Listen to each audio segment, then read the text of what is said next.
সম্মানিত মুসলিম ভাই ও বোনেরা এবং যারা আজকের খুতবার লাইভ দেখতেছেন বা শুনতেছেন, তাদেরকেও অসংখ্য ধন্যবাদ জ্ঞাপন করে আজকের খুতবা শুরু করতেছি।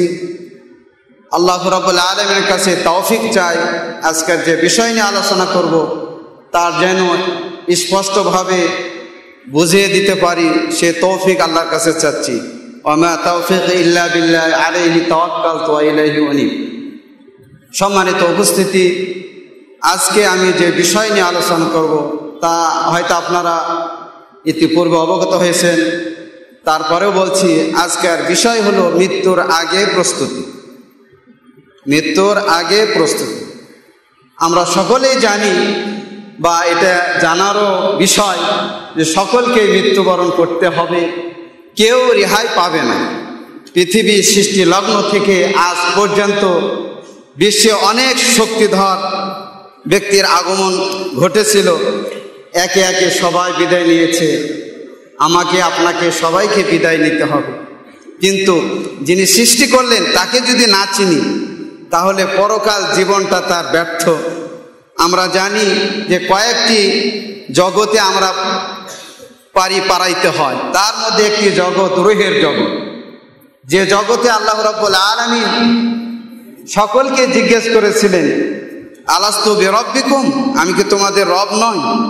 ক্বালু বালা, সকলেই কি বলেছিলেন? ক্বালু বালা, হ্যাঁ আপনি আমাদের রব।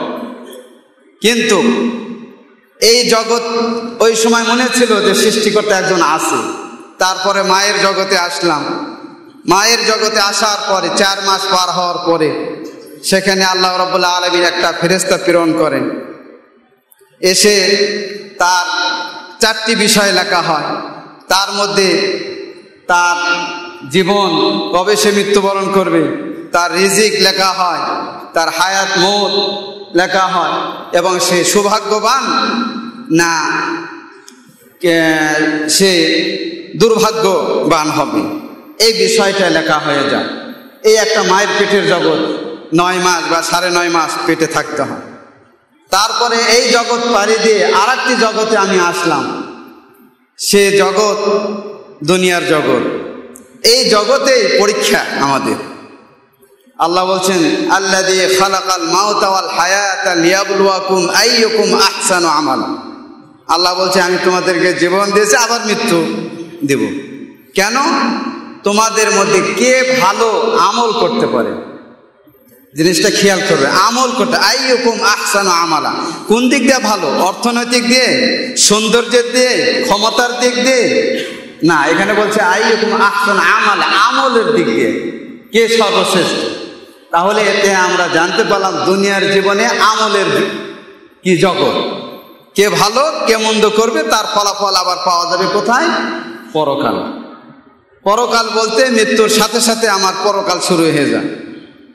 আল্লাযী মাতাল ইনসান কামাত কিয়ামতু, যখন মানুষ মারা যায় তার কিয়ামত শুরু হয়ে যায়। এই কবরের একটি জগৎ রয়েছে যাকে আলামে বারজাখ বলা হয়। আলামের বারজাখ বলা হয়, যে এই জগতে আমাদেরকে আবার প্রশ্নের সম্মুখীন হতে হবে। সেখানে আবার প্রশ্ন করবে, মার রব্বুকা ওমা দীনুকা ওমান নাবিয়ুকা, তোমার রব কে, তোমার দিন কি, তোমার নবী কে। নবীর ছবি দেখিয়ে বলবে এই ব্যক্তি কে। কাজে আমাদের দিন সম্পর্কে পরিপূর্ণভাবে জ্ঞান অর্জন করতে হবে আমাদেরকে। যাই হোক, আমি ভূমিকাতে এতটুকু কথা বললাম যে মৃত্যুর আগে মানুষকে পরকালের জন্য প্রস্তুতি নিয়ে থাকতে হবে। মৃত্যুর আগেই মানুষকে প্রস্তুতি নিয়ে থাকতে হবে। তার কারণ কে বা আমরা কেউ জানি না কখন আমাকে ওই শেষ জিয়ারতকারী, শেষ আগন্ত ফেরেশতা মালাকুল মউত আসবে, আমরা কিন্তু জানি না। যে কোনো মেহমান আসার আগে আগাম আমরা সংবাদ পাই। এই জন্য বাড়ি প্রস্তুত রাখি, খাবার প্রস্তুত রাখি, মানসিকভাবে প্রস্তুত থাকি যে অমুক দিন মেহমান আসবে। যে যে পর্যায়ের মেহমান, প্রস্তুতি কিন্তু সে পর্যায়ে আমরা করি। তাহলে আমার রব একজন ফেরেশতা আগন্তুক পাঠাবেন, মৃত্যু নিয়ে নেবেন। কখন আসবে এটা কিন্তু আমরা জানি। না। কাজে আমাদের সব সময় প্রস্তুত রাখতে হবে। মৃত্যু কখন কবে শেষ আগন্তুক আসবে একজন, আজরাইল, মৃত্যুর ফেরেশতা।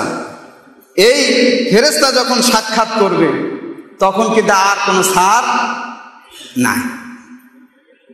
লাউলা আখারতানি ইলা আজালিন করিব, আফসোস করে সে বলবে বা অনুনয় বিনয় করে বলবো, এই শেষ আগন্তুক কি, আপনি এসেছেন আমি তো জানতাম না, যাই হোক আসেছেন, একটু আমাকে সময় দেন, হয়তো ভালো আমল করতে পারলে আল্লি আমালু সালিহান ফিমা তারাক্তু কাল্লা, আমি একটু সময় দেন, আমি একটু ভালো আমল করব। আবার কেউ বলবে আমি সদকা করিনি, মাল সম্পত্তি পুঞ্জীভূত করে রেখেছি, আমাকে একটু টাইম দেন, আমি একটু সদকা করে আসি। ইদা জাআ আজালুহুম লা ইস্তাখিরুনা সাআতান ওয়া লা ইস্তাকদিমুন, আল্লাহ বলছেন যখন তার টাইম হয়ে যায় এক সেকেন্ড আগেও বাড়বে না পিছেও যাবে না, মুহূর্তেই ফেরেশতারা আজরাইল এসে তার দান কবজ করে নেবে। সম্মানিত উপস্থিতি, মৃত্যু যন্ত্রণা অত্যন্ত ভয়ানক, রসুল কেউ ছাড়েন না। রসুল সাল্লাল্লাহু আলাইহি সাল্লাম মৃত্যুর সময় বলছেন আলা ইন্না লিল মাউতি সাকারাতুন, সাবধান, মৃত্যুর যন্ত্রণা ভয়ানক। আমি সূরা কফ তেলাওয়াত করেছি, আল্লাহ রসুল সূরা কফ তেলাওয়াত করতেন জুম্মার দিন। একজন সাহাবী বলছেন আমি আল্লাহ রসুল মুখ থেকে জুম্মার দিন খুতবার সময় সূরা কফ শুনে আমি মুখস্থ করেছি। সুবহানাল্লাহ। সম্মানিত উপস্থিতি, আল্লাহ বলছেন قُلْ يَتَوَفَّاكُمْ مَلَكُ الْمَوْتِ الَّذِي وُكِّلَ بِكُمْ ثُمَّ إِلَى رَبِّكُمْ تُرْجَعُونَ। সূরা সাজদা 11 নম্বর আয়াতে আল্লাহ বলছেন কুল, হে নবী বলুন, ইয়াতাওয়াফাকুম মালাকুল মাউতিল্লাযী, ওই ফেরেশতা আসবেন যিনি মৃত্যু নেবেন তোমাদেরকে, যাকে মালাকুল মাউত বলা হয়। আল্লাযী বুক্কিলা বিকুম, যাকে নিয়োজিত করা হয়েছিল ওই দায়িত্বে, মানে মৃত্যুর দায়িত্বে তাকে নিয়োজিত করা হয়েছিল। সুম্মা ইলা রাব্বিকুম তুরজাউন, অথবা তোমাদেরকে ফিরিয়ে না যাওয়া হবে কোথায়? মহান রব্বুল আলামিনের কাছে তোমাদেরকে ফিরিয়ে না যাওয়া হবে। তখন কি অবস্থাটা হবে? ফামান ইয়ামাল মিসকালা যাররাতিন খায়রান ইয়ারাহ ওয়া মান ইয়ামাল মিসকালা যাররাতিন শাররান ইয়ারাহ। সেদিন সে দেখতে ভালো পাবে কি ভালো আমল করেছিল এবং সে কি খারাপ আমল করেছে সে দেখতে পাবে সে, কিন্তু সেদিন হাই হুতাশ করে লাভ নেই। আদি ইবনে হাতিম তিনি বলছেন ক্বালা রাসূলুল্লাহ সাল্লাল্লাহু আলাইহি ওয়াসাল্লাম, তিনি বলেন রাসূলুল্লাহ সাল্লাল্লাহু আলাইহি ওয়াসাল্লাম বলেছেন মা মিনকুম আহাদুন ইল্লা সায়ুকাল্লিমুহু রাব্বুহু লাইসা বাইনাহু ওয়া বাইনাহু তুরজুমান ফায়ানজুরু আইমানা মিনহু ফালা ইয়ারা ইল্লা মা কদ্দাম মিন আমালিহি ওয়া ইয়ানজুরু আশআমা মিনহু ফালা ইয়ারা ইল্লা মা কদ্দাম ওয়া ইয়ানজুরু বাইনা ইয়াদাইহি ফালা ইয়ারা ইল্লা আন-নার তিলকা ওয়াজহিহি ফাত্তাকুন নার ওয়ালাউ বিশিক্কি তামার। রাহুল বুখারী। এই হাদিসে আদি ইবনে হাতিম বলছেন রাসূলুল্লাহ সাল্লাল্লাহু আলাইহি ওয়াসাল্লাম বলেছেন তোমাদের এমন কোনো ব্যক্তি নাই যে তার সাথে মহান রব্বুল আলামিন কথা বলবেন না, তার রব তার সাথে কথা বলবেন না, কিন্তু লাইসা বাইনাহু ওয়া বাইনাহু তুরজুমান, কিন্তু আল্লাহ এবং ওই ব্যক্তির মাঝে কোনো দুভাষী বা অনুবাদক থাকবে না যে অনুবাদ করে তাকে শোনাইতে হবে, যেহেতু আল্লাহ সকল ভাষায় শিক্ষা দিয়েছেন। খালাকাল ইনসান আল্লামাহুল বায়ান, তিনি মানুষকে শিক্ষা দিয়েছেন, সকল ভাষা তিনি শিক্ষা দিয়েছেন, সৃষ্টি করেছেন এবং সকল ভাষাকে তিনি শিক্ষা দিয়েছেন। কাজে আল্লাহ রাব্বুল আলামিনের কাছে কোনো ভাষায় অস্পষ্ট নয়, অপরিচিত নয়, সব ভাষায় তিনি কি সৃষ্টি করেছেন। কাজে কোনো অনুবাদকের সেদিন দরকার হবে না। ফায়ানজুরু আইমানা মিনহু, তখন সে ব্যক্তি আল্লাহর সামনে দাঁড়িয়ে সে ডান দিকে তাকাবে, তার কারণ ওই সময় তো ভালো আমল ছাড়া তো কোনো উপকারে আসবে না আল্লাহর সাক্ষাতে। যেহেতু আমরা সূরা বনী ইসরাঈলের শেষে আপনারা সকলেই জানেন হয়তোবা, আল্লাহ বলছেন মান কানা ইয়ারজু লিকা রাব্বিহি ফালইয়ামাল আমালান সালিহা ওয়া লা ইউশরিক বিইবাদাতি রাব্বিহি আহাদা। আল্লাহ বলছেন যে ব্যক্তি আল্লাহর সাথে সাক্ষাৎ পেতে চায় সে যেন নেক ভালো সৎ আমল করে এবং ওই আমলে যেন কাউকে শরিক না করে। তাহলে যদি সে ভালো আমল করত, শরিক করত, তাহলে সে এতটা আফসোস হাই হতাশ সে করতো না। তাই সে ডান দিকে দেখবে যে কোনো আমল আছে কিনা। ফালা ইয়ারা ইল্লা মা কাদ্দামা মিন আমলি, কিন্তু অতিরিক্ত কোনো আমল সে পাচ্ছে না, কিন্তু পূর্বে যা প্রেরণ করেছিল, যা আমল করেছিল দুনিয়াতে, সেটাই সে দেখতে পাবে। ওয়ায়ানজুরু আশআমা মিনহু ফালা ইয়ারা ইল্লা মা কাদ্দাম, তারপরে বাম দিকে সে তাকিয়ে দেখবে যে তার কোনো ভালো আমল আছে কিনা। তারপরে সে দেখাবে সামনের দিকে, ওয়ায়ানজুরু বাইনা ইয়াদাইহি, সে দেখবে সামনের দিকে, ফালা ইয়ারা ইল্লান নার, কিন্তু কোনো কিছুই সে পাচ্ছে না জাহান্নামের আগুন ছাড়া।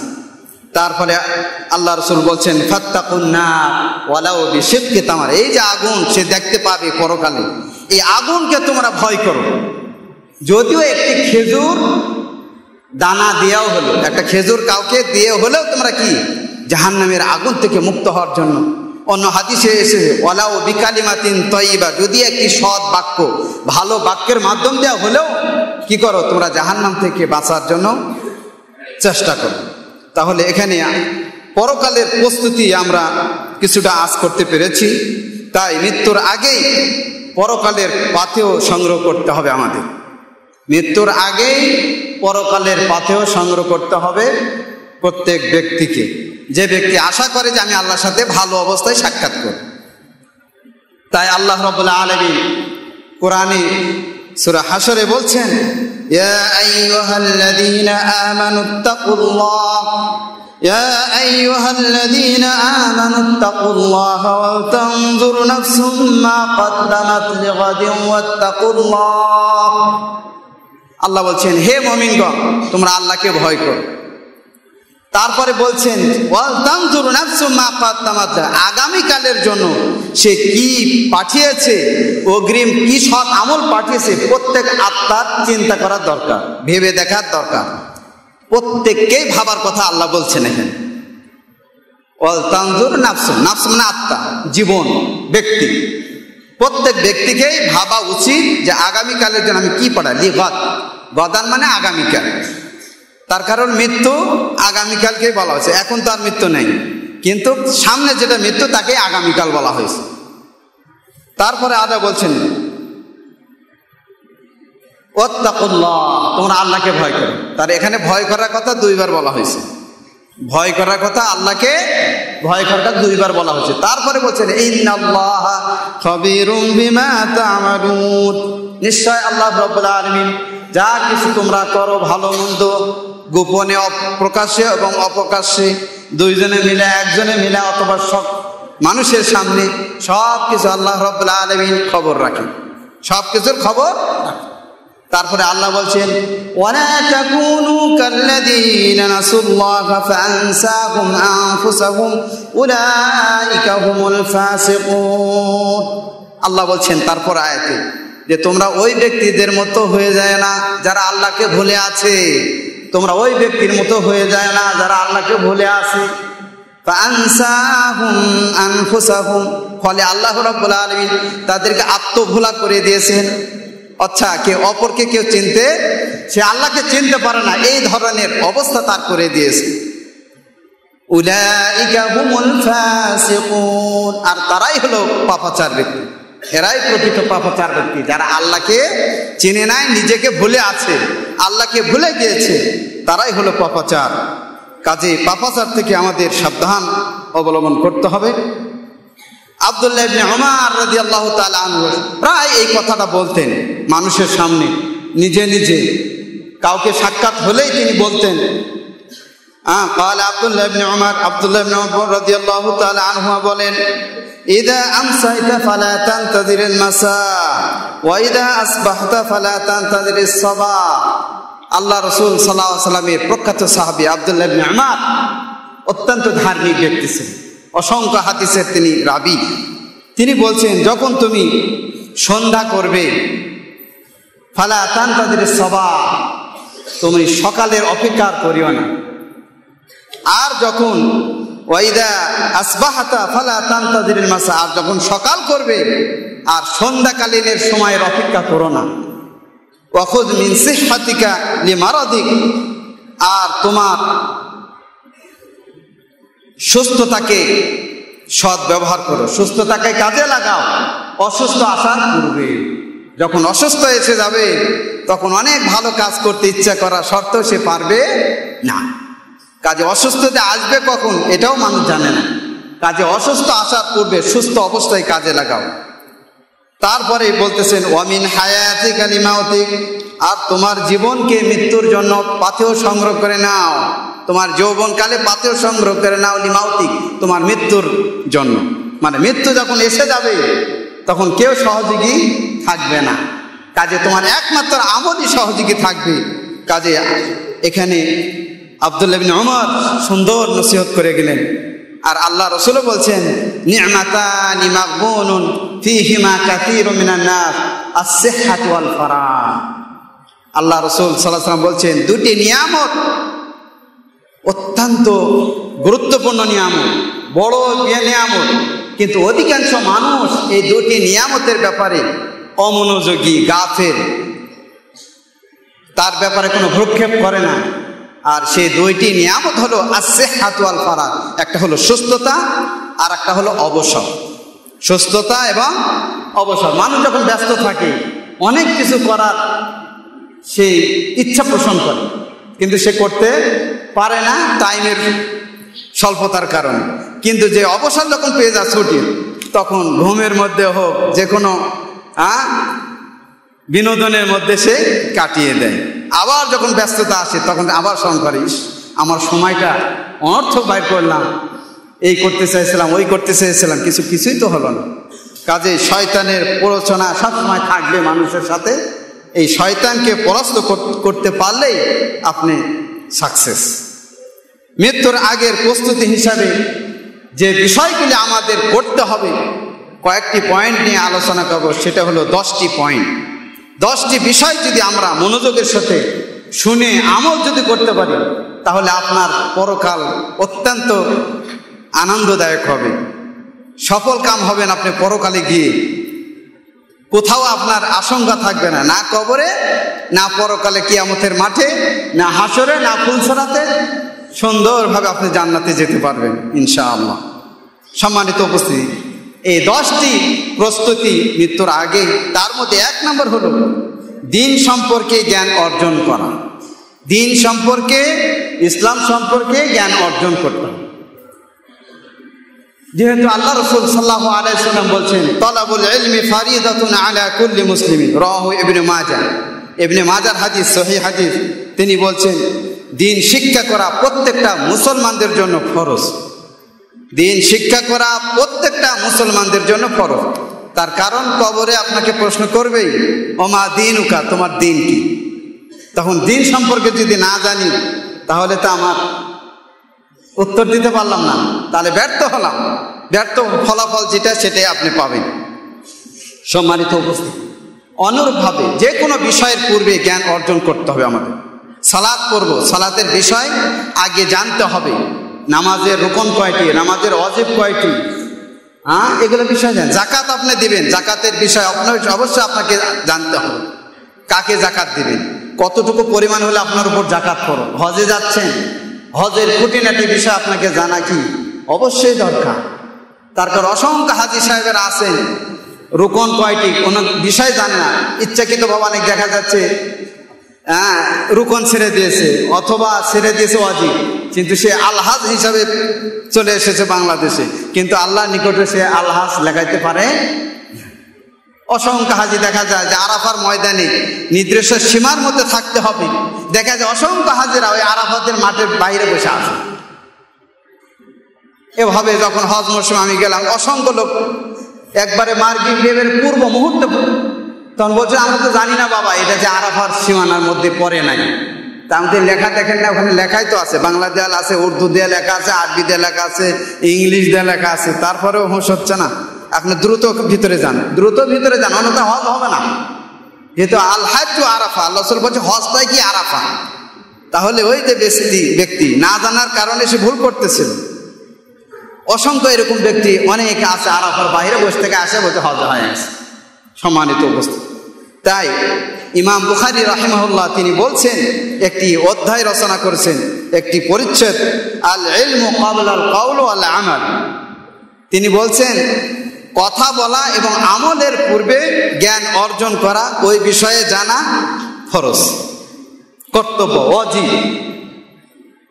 তার উদাহরণ হিসাবে তিনি সূরা মুহাম্মাদের 19 নম্বর আয়াত তিনি উদ্ধৃতি দিয়েছেন। সেখানে বলছেন আল্লাহ, ফা'আলাম আন্নাহু লা ইলাহা ইল্লাল্লাহ, তুমি জানো যে আল্লাহ ছাড়া সত্যিকার কোনো মাবুদ নেই। উনি বলছেন যে আল্লাহ ফা'আলাম, জ্ঞান অর্জন করতে বলেছেন। কাজে সব চাইতে সব বিষয়ের পূর্বে, সব কথা এবং আমলের পূর্বে জ্ঞান অর্জন করতে হবে।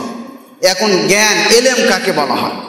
এলেম হলো এমন দৃঢ় বিশ্বাস যা প্রকৃত অবস্থার অনুকূল হয়। অথবা কেউ বলেছেন কোন বস্তুর মূল বিষয় সম্পর্কে দৃঢ়ভাবে উপলব্ধি করাই হলো জ্ঞান। কোন বস্তুর মূল সম্পর্কে দৃঢ়ভাবে উপলব্ধি করাই হলো কি? জ্ঞান। যেরকম ভাবে নিয়ত হলো আমলের শর্ত। নিয়ত যদি আপনার দৃঢ় হয়, পাকা হয়, তাহলে আমলটা কি হবে? মজবুত হবে। তাহলে যে বিষয় সম্পর্কে আপনার গভীর জ্ঞান অর্জন হবে, সে বিষয়টা কি? মজবুত হবে। কাজেই আমাদের জ্ঞান অর্জন করতে হবে আল্লাহ সম্পর্কে, দিন সম্পর্কে, রাসূল মুহাম্মদ সাল্লাল্লাহু আলাইহি ওয়াসাল্লাম সম্পর্কে। 2 নাম্বার হলো ঈমানে নিজেকে পাকাপোক্ত করতে হবে। ঈমান আপনার আছে কিনা এটা কিভাবে বুঝবেন? ইসলামের 5টি স্তম্ভ যেরকম আছে, ঈমানের কয়টি? 6টি স্তম্ভ রয়েছে।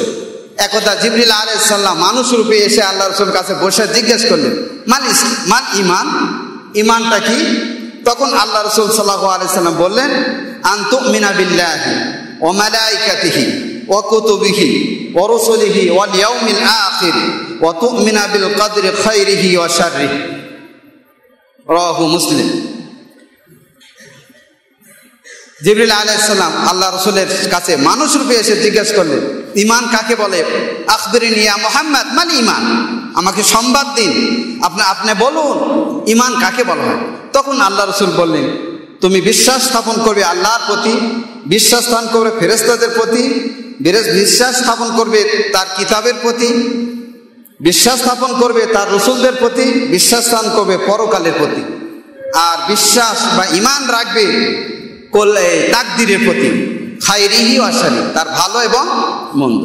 তাকদীর ভালো এবং মন্দ উভয়টা ভাগ্যে। আপনি কখনো ভালো খাবেন, সুস্থ থাকবেন, কখনো সচ্ছলতা অবস্থায় থাকবেন, আবার কখনো দেখা যাচ্ছে আপনি অসুস্থ আছেন, অভুক্ত আছেন, কখনো ক্ষমতা আপনার থেকে ছিনিয়ে নেওয়া হয়েছে, দুর্বল। কখন আপনার ভাগ্যে এই অবস্থা আসবে আপনি বলতে পারেন না। তো এর প্রতিও বিশ্বাস স্থাপন করতে হবে। সম্মানিত উপস্থিতি, তারপরে এই 6টি বিষয়কে পাকাপোক্তভাবে আপনাকে ঈমান রাখতে হবে। অন্যথায় এর মধ্যে যদি কোনো সন্দেহ করে রাসূল সম্পর্কে, কিতাব সম্পর্কে, ফেরেশতাদের সম্পর্কে, তাহলে আপনি কি করলেন? ঈমানের মধ্যে সংশয়, আপনার ঈমানের মধ্যে সংশয়, সন্দেহ ঢুকে গেল, যার দরুন আপনি মুমিন হতে পারলেন না। 3 নম্বর পয়েন্ট হলো ইসলামের 5টি স্তম্ভকে নিজের জীবনে বাস্তবায়ন করা। অনেকে আছে নামাজ পড়েন, রোজা রাখেন না, আবার আছে অনেকে আছে কালেমাও পড়েন, এই সাক্ষ্য দেন যে আল্লাহ ছাড়া সত্যিকার কোনো মাবুদ নাই এবং মুহাম্মদ রাসূলুল্লাহ আল্লাহর প্রিয়ত বান্দা এবং রাসূল, এটা বিশ্বাস করে, কিন্তু নামাজে নেই। আবার কেউ আছে রোজা রাখেন কিন্তু সালাত আদায় করেন না।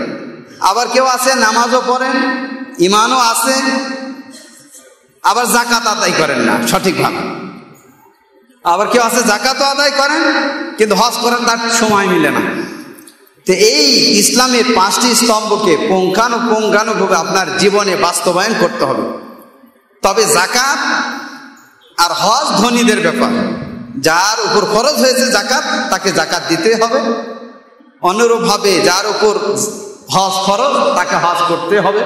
হজ যদি না করতে পারে তাহলে উমরা যদি করার যদি সামর্থ্য থাকে তাকে উমরা করাও ওয়াজিব।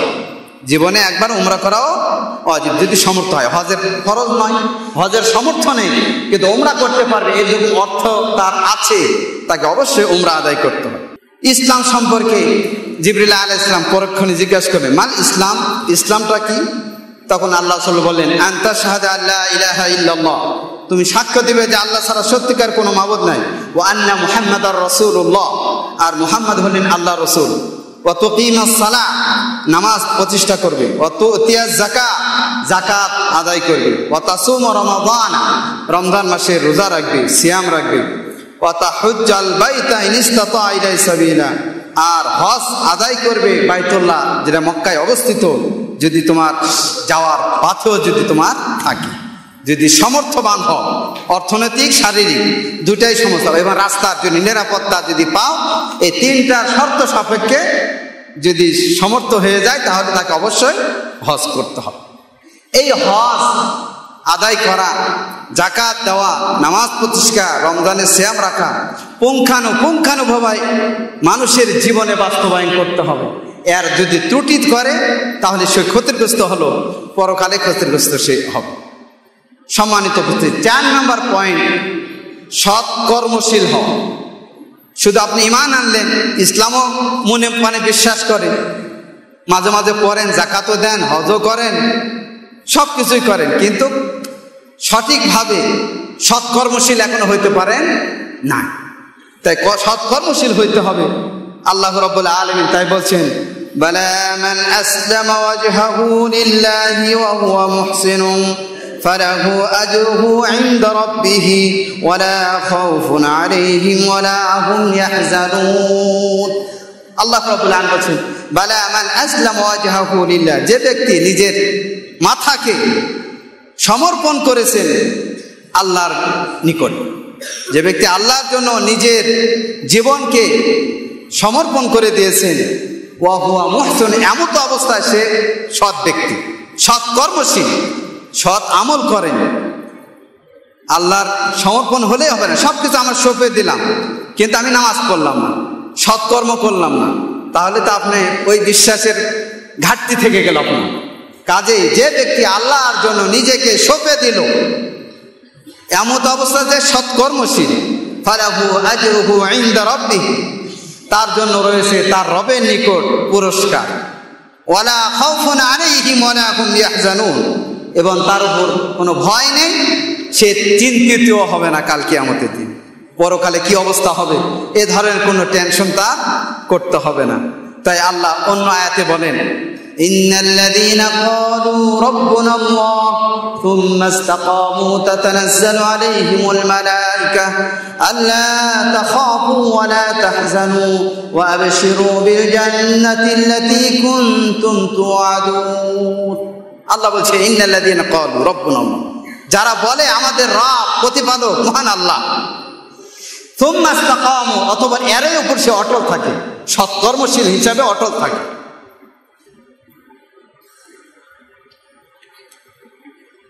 তাতানাজ্জালু আলাইহিমুল মালায়েকা, আল্লাহ বলছেন তাদের উপর আসমান থেকে ফেরেশতা নাযিল হবে, সুবহানাল্লাহ, তাদের উপর অবতরণ করবে, তাতানাজ্জালু আলাইহিমুল মালায়েকা, ফেরেশতা আসে ঘোষণা দেবে, আল্লাহ তাখাফু ওয়া লা তাহজানু, তোমাদের কোনো ভয় নেই, তোমরা কোনো চিন্তিতও হবে না।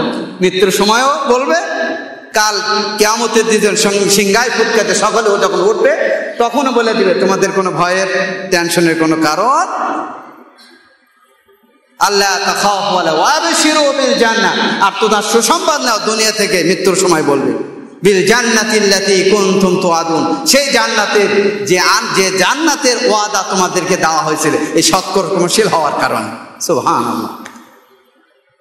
তারপরে আল্লাহ বলছেন, নাহনু আউলিয়াউকুম ফিল হায়াতিদ দুনিয়া ওয়া ফিল আখিরাহ, আল্লাহ বলছেন আমি তোমাদের অভিভাবক, দুনিয়াতে যেরকম পরকালেও এরকম, সুবহানাল্লাহ।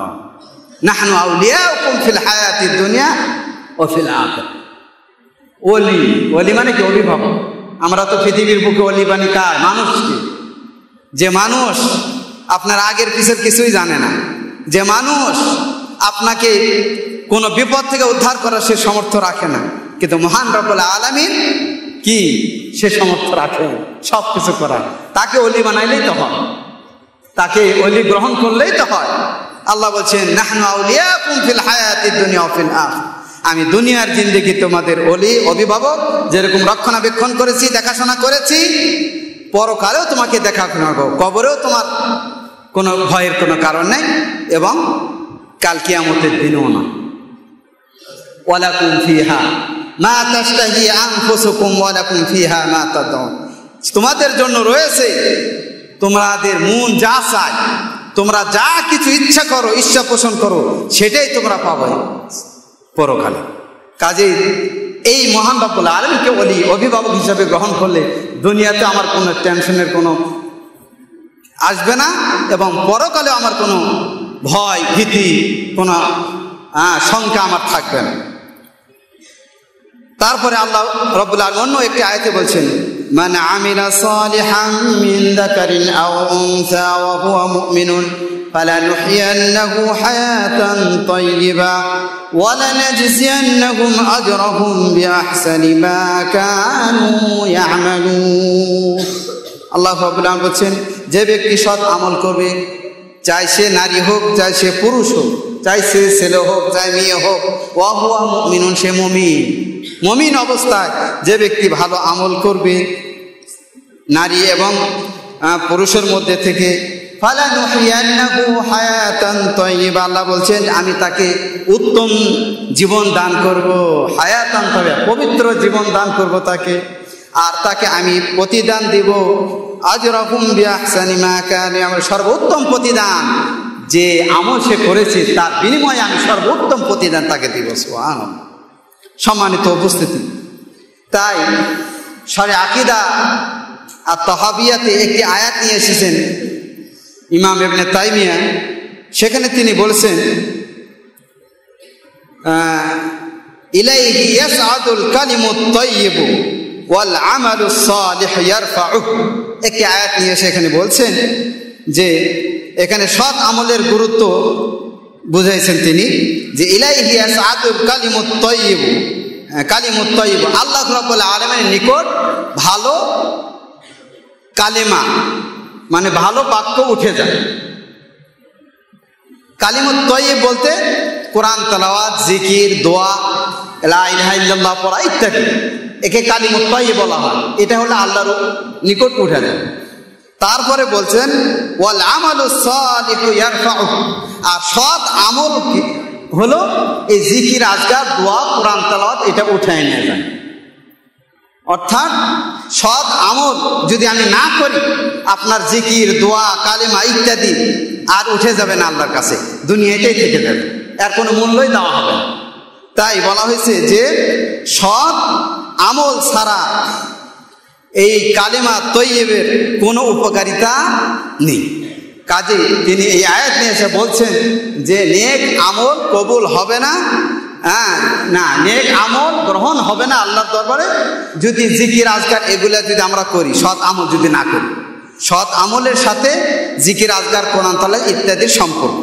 কাজে আমাদেরকে সৎ আমল অবশ্যই করতে হবে, অন্যথায় আমার পবিত্র বাক্য ফেরত দেওয়া হবে, গ্রহণ করা হবে।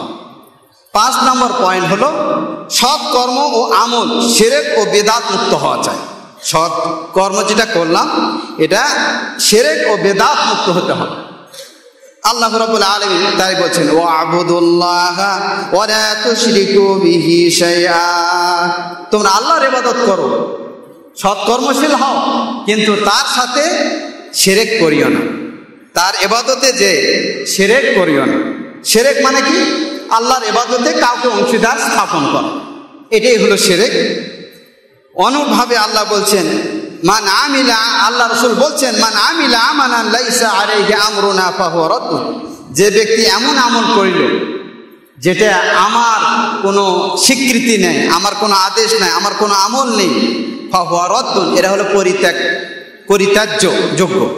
কাজেই এই থেকে আমরা জানতে পারলাম, যদিও আমি সৎ কর্ম করার ইচ্ছা পোষণ করি, দৃঢ় ইচ্ছা পোষণ করি, কিন্তু সৎ আমল যদি না করি, আর এই আমলটা যদি আল্লাহ রসুলের তরিকা অনুযায়ী না হয়, আর রসুল সাল্লাল্লাহু আলাইহি ওয়াসাল্লাম পদ্ধতিতে যদি না হয়, একনিষ্ঠ আল্লাহর জন্য যদি না হয়, তাহলে এই আমল গ্রহণযোগ্য হবে না। কাজে আমাদেরকে শিরক এবং বেদাত মুক্ত আমল হওয়া চাই, তাহলে আমি এই আমলটা আল্লাহর দরবারে আমি পৌঁছাইতে পারবো, অন্যথায় ফেরেশতারা এই আমলটা গ্রহণ করবেন। 6 নম্বর পয়েন্ট হলো পিতামাতার খেদমত করা ও আত্মীয়তার সম্পর্ক ঠিক রাখা। তার কারণ পিতামাতার অসন্তুষ্টি দেখে আল্লাহর সন্তুষ্টি পাওয়ার কোনো যৌক্তিকতা আসে না।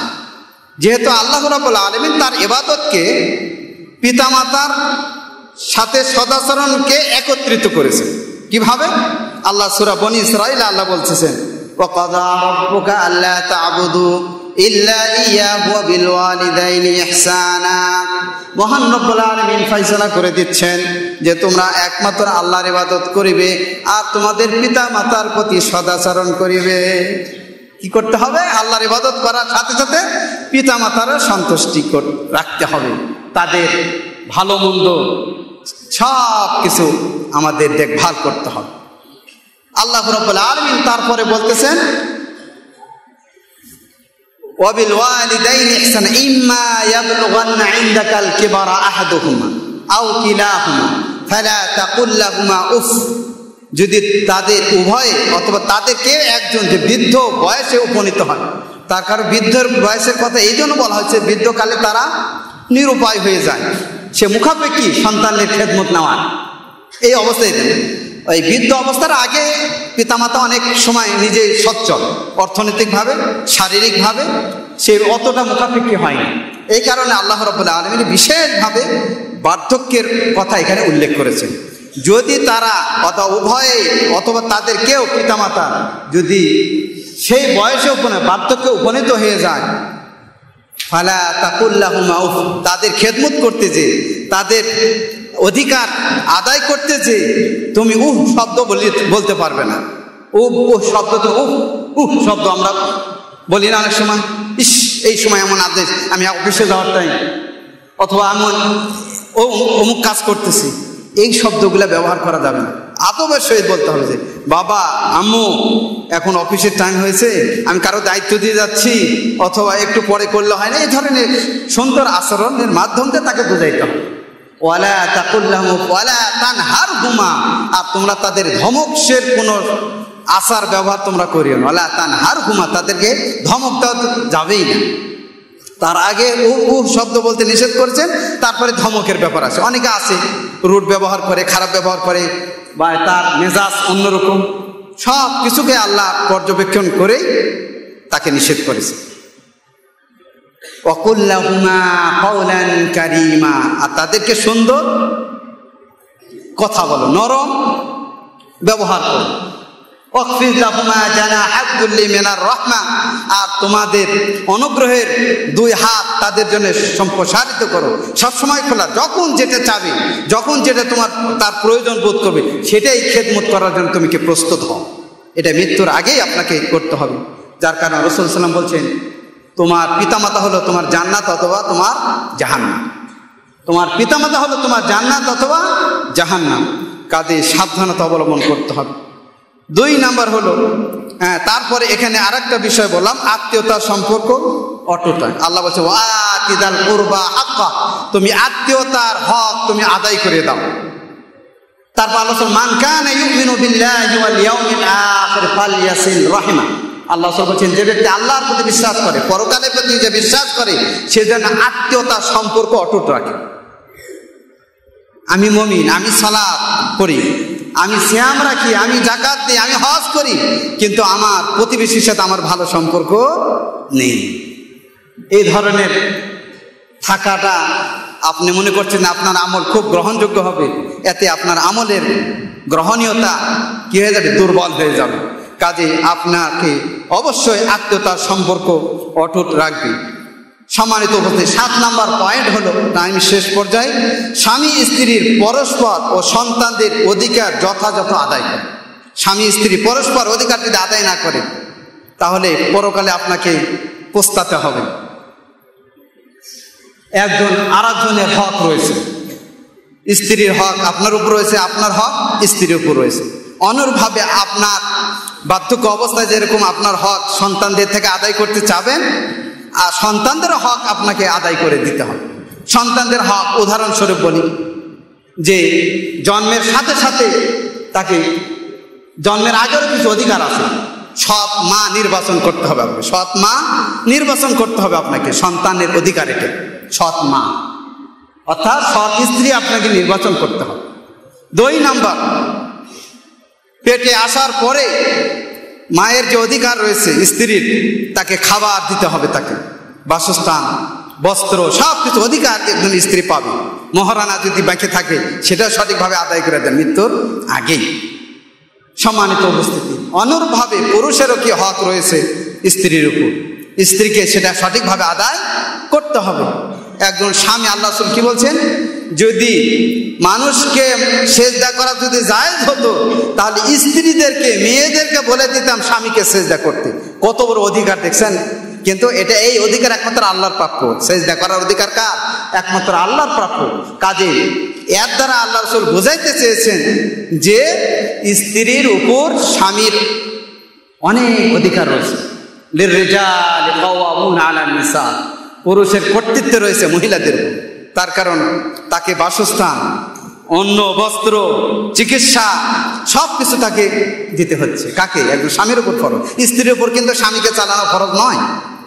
কাজেই পরস্পর স্বামী স্ত্রীর অধিকার সজাগ দৃষ্টিতে এটা পালন করতে হবে। সন্তানদেরও অধিকার আদায় করতে হবে। সন্তান যখন জন্ম নিল তার কানে কি কালিমার বাক্য আযান দিতে হবে। তারপরে 7ম দিনে আকিকা করতে হবে, সুন্দর নাম বাছাই করতে হবে।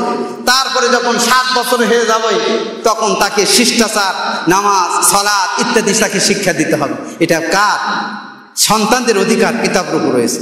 কাজেই সন্তানদের, তাই আল্লাহ রাসূল বলছেন, ইয়া আইয়ুহাল্লাযীনা আমানু ও আনফুসাকুম ওয়া আহলিকুম নারা, হে ঈমানদারগণ, তোমরা নিজেরা আত্মরক্ষা করো এবং নিজেদের পরিবারকে আত্মরক্ষা করাও জাহান্নামের আগুন থেকে। নিজে জাহান্নাম থেকে বাঁচবে আর পরিবার পরিজনকে দেখবে না, তা হবে না।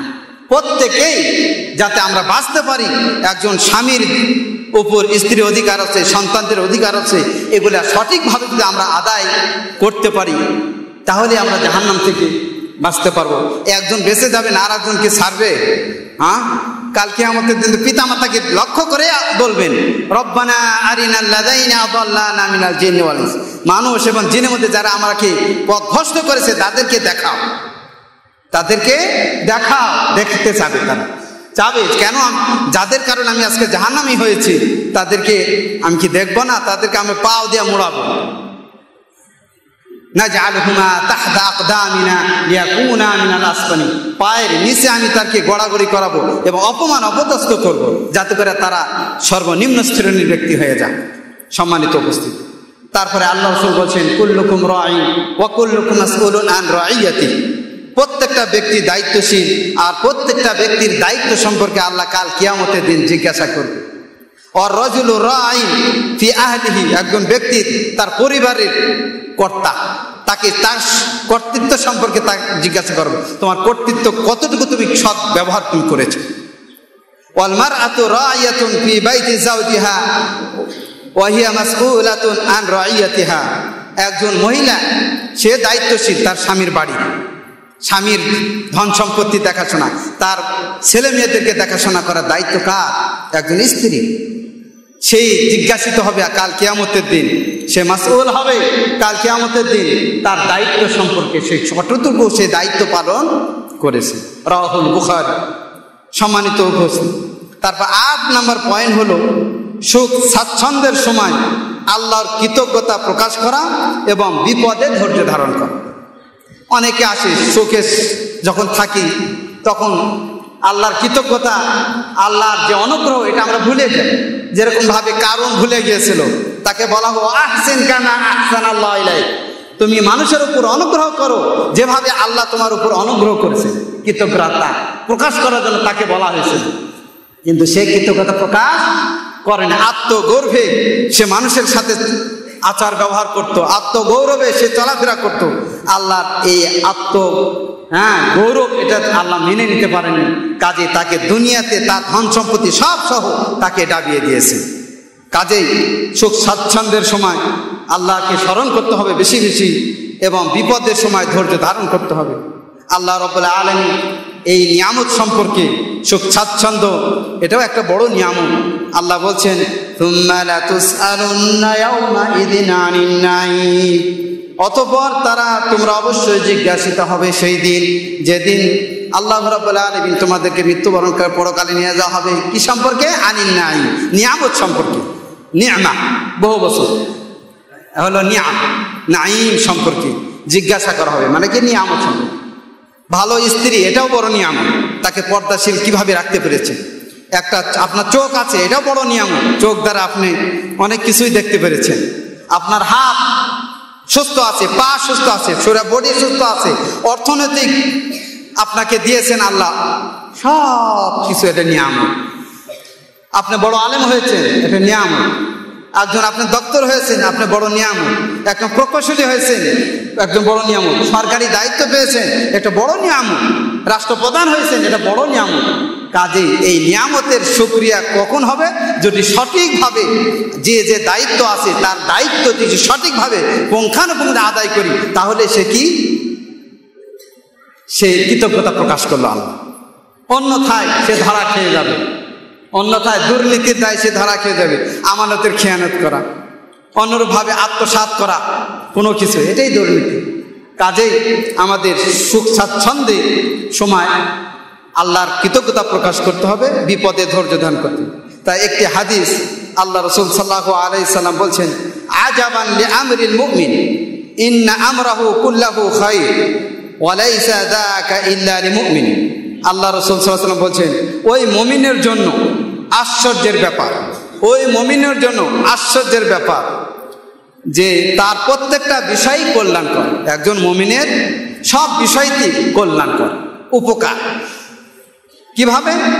তারপর বলছে ওয়ালাইসা যালিকা ইল্লা লিল, আর এই কল্যাণ মুমিন ছাড়া কেউ অর্জন করতে পারে না, এটা একমাত্র মুমিনেরই প্রাপ্য। ইন আসাবাতুহু সাররাউ শাকারা, যদি তার কাছে সুখ স্বাচ্ছন্দ্য এসে যায়, আনন্দদায়ী কোনো জিনিস এসে যায়, শাকার, সে শুকরিয়া আদায় করে, মানে কৃতজ্ঞতা প্রকাশ করে। ফাকানা খায়রাল লাহু, এটা তার জন্য কল্যাণকর।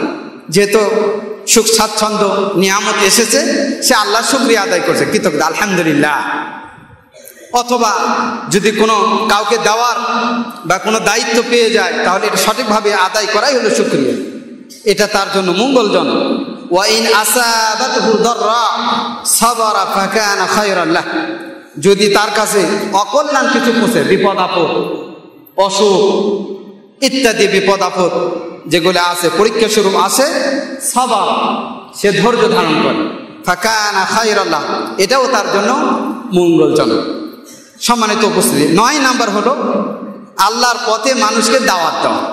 আমি যা কিছু জানলাম, যা কিছু আমল করলাম, এটা মানুষকে দাওয়াত দিতে হবে। আল্লাহ বলছেন, মান আমিলা ওয়া মান আহসানু কাওলান মিম্মান দাআ ইলা আল্লাহ ওয়া আমিলা সালিহান ওয়া ক্বালা ইন্নানি মিনাল মুসলিমিন। ওই ব্যক্তির কথাতে যে কার কথা উত্তম হতে পারে, ওই ব্যক্তি সর্বশ্রেষ্ঠ যে ব্যক্তি দাআ ইলা আল্লাহ, আল্লাহর দিকে মানুষকে আহ্বান করে, ওয়া আমিলা সালিহা, এবং নিজেও সৎ আমল করে, ওয়া ক্বালা ইন্নানি মিনাল মুসলিমিন, আর সে পরিচয় দেয় আমি একজন মুসলিম। পরিচয় কি? আমি একজন মুসলিম। রাজনৈতিক কোনো পরিচয় নাই, দলের কোনো পরিচয় নাই, যে আমি একজন মুসলিম। আল মুসলিম আকুল মুসলিম, একজন মুসলিম আর এক মুসলমানদের ভাই, ভাই হিসাবে তোমাকে মুক্তি জাহান্নাম থেকে মুক্তি করতে চাই। যেহেতু আমি সৎ আমল করি, বুঝেছি সত্য জিনিসটা, এই সত্যের তুমি দাওয়াত আমি দিচ্ছি। তাই আল্লাহ সূরা আসর নাযিল করেছেন, ওয়াল আসরি ইন্নাল ইনসানা লাফি খুসর ইল্লাল্লাযীনা আমানু ওয়া আমিলুস সালিহাতি ওয়া তাওয়াসাউ বিল হাক্কি ওয়া তাওয়াসাউ বিস sabr। আল্লাহ আসরের কসম খেয়ে বলছেন, সকল মানুষ ক্ষতিগ্রস্ত, ইল্লাল্লাযীনা, কিন্তু যারা ঈমান এনেছে। এখানে ঈমানের অর্থ শেখ সালেহ ফাওজান বলছেন আল ইলম অর্জন করছে। ঈমান মানে কি? ইলম অর্জন করা মানে কি? ঈমান, ইসলাম সম্পর্কে জানা। ওয়া আমিলুস সালিহাত, জানার পরে সে কি করেছে? সৎ আমল করেছে। তারপরে কি করছে? ওয়া তাওয়াসাউ বিল হক, এই সত্য জিনিসটা বোঝার পরে সত্যের দাওয়াত দিয়েছে, সত্যের দাওয়াত দিয়েছে। আর কি করেছে? ওয়া তাওয়াসাউ বিস sabr, আর ধৈর্য ধারণ করেছে। তার কারণ কি? এগুলা বিষয় দাওয়াত দিতে গিয়ে সকলে যে গ্রহণ করবে তাও নয়। কত সময় ধিক্কার দেবে, কত সময় মারও আসতে পারে, কত সময় বিপদ আপদ আসতে পারে, এগুলোতে সে কিছুই মনে করবে না। রসুলদের ইতিহাস সে পড়বে, রসুলের ইতিহাস জানবে, যে আল্লাহ রসুল বলছেন বাল্লিগু আন্নি ওয়ালাউ আয়া, একটি আয়াতও যদি তুমি জানো এটা পৌঁছায় দাও অন্যের কাছে। এই অভিপ্রায়ে সে দাওয়াতি কাজ করতে গেছে। কাজে গালিগালাজ আসতে পারে, ধিক্কার আসতে পারে, অন্যভাবে অনৈতিক কোনো কিছু তার উপর চাপিয়ে দেওয়া হইতে পারে। এতে সে মনক্ষুণ্ণ হবে না, ধৈর্য ধারণ করবে, যে আল্লাহ বলছেন, আল্লাহ রাসূল বলছেন ওয়াল আকিবাতু লিল মুত্তাকিন, শেষ পরিণাম কি ভালো মুত্তাকিনদের জন্য। কাজে মুত্তাকিন হিসাবে মানুষকে অবশ্যই সে দাওয়াত দিবে। তারপরে রয়েছে 10 নম্বর বিষয় হলো মুসলমান হয়ে মৃত্যুবরণের জন্য আল্লাহর কাছে প্রার্থনা করা। আমরা বলি না, আল্লাহ রাসূল বলেছেন মান কানা আখিরু কালামিহি লা ইলাহা ইল্লাল্লাহ দাখালাল জান্নাহ, যে ব্যক্তির শেষ কালেমা হবে, শেষ বাক্য হবে, শেষ কথা যার হবে লা ইলাহা ইল্লাল্লাহ দাখালাল জান্নাহ, সে জান্নাতে যাবে। সুবহানাল্লাহ।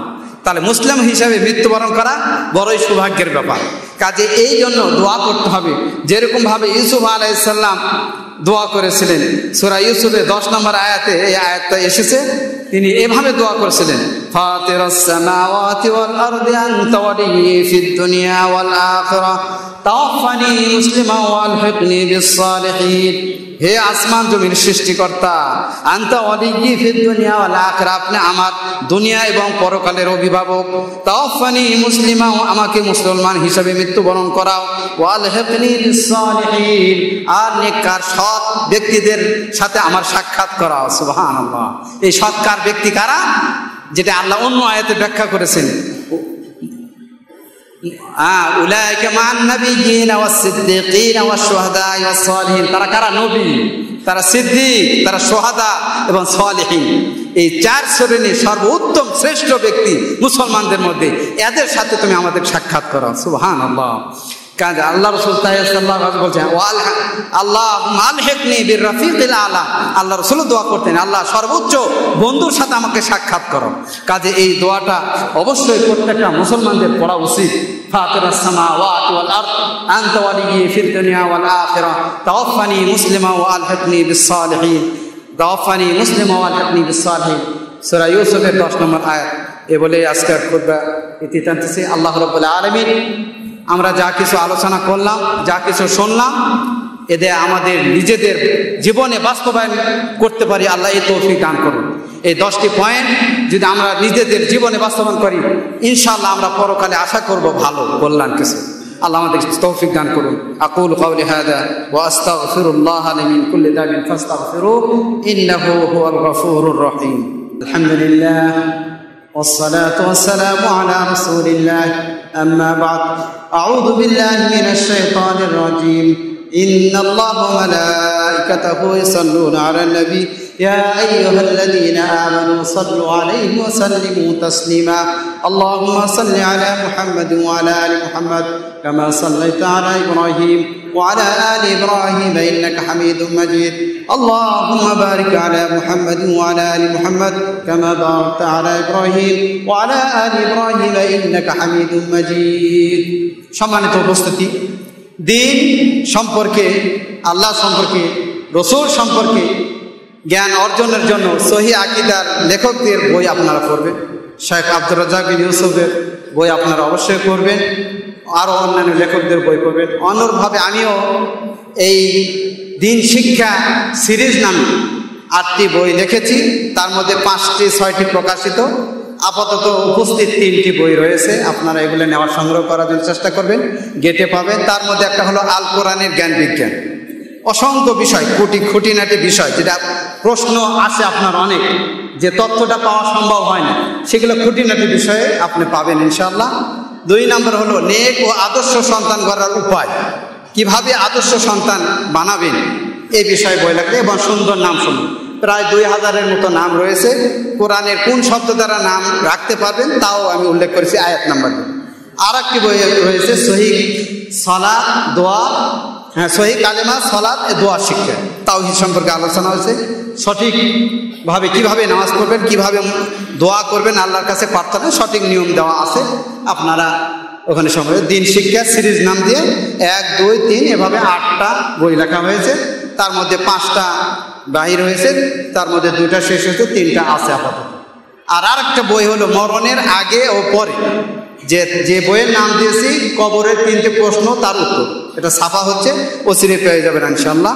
আজকে যে বিষয়টি আলোচনা করলাম এটাও আমার একটি বইয়ের মানে সংক্ষেপ কিছু আলোচনা। আল্লাহ আমাদের সকলকে দিন বোঝার তৌফিক দান করুন। আল্লাহুম্মা আইজ্জাল ইসলাম ওয়াল মুসলিমিন, আল্লাহুম্মা আইজ্জাল ইসলাম ওয়াল মুসলিমিন, আল্লাহুম্মা আনসুরিল মুসলিমিনা ফি ফিলিস্তিন, আল্লাহুম্মা আনসুরিল মুসলিমিনা ফি আফগানিস্তান, اللهم انصر المسلمين في شيشان، اللهم انصر المسلمين في بورما والصين، اللهم عليك بأعدائك أعداء الدين، اللهم شتت شملهم وفرق جمعهم وخرب بنيانهم وأنزل بهم بأسك الذي لا ترده عن القوم المجرمين، اللهم عليك باليهود الغاصبين، اللهم عليك باليهود الغاصبين، اللهم عليك باليهود الغاصبين. ربنا ظلمنا أنفسنا وإن لم تغفر لنا وترحمنا لنكونن من الخاسرين.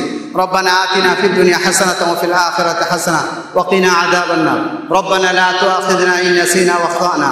ربنا ولا تحمل علينا إصرا كما حملته على الذين من قبلنا. ربنا ولا تحملنا ما لا طاقة لنا به واعف عنا واغفر لنا وارحمنا أنت مولانا فانصرنا على القوم الكافرين. ربنا تقبل منا إنك أنت السميع العليم. اللهم تقبل منا صلاتنا، اللهم تقبل منا قيامنا، اللهم تقبل منا صدقاتنا، اللهم اشف مرضانا ومرضى المسلمين، اللهم اشف مرضانا ومرضى المسلمين. تقبل منا إنك أنت السميع العليم وتب علينا إنك أنت التواب الرحيم. أعوذ بالله من الشيطان الرجيم. إن الله يأمركم بالعدل والإحسان وإيتاء ذي القربى وينهى عن الفحشاء والمنكر والبغي يعظكم لعلكم تذكرون. فاذكروني أذكركم واشكروا لي ولا تكفرون. أقم الصلاة.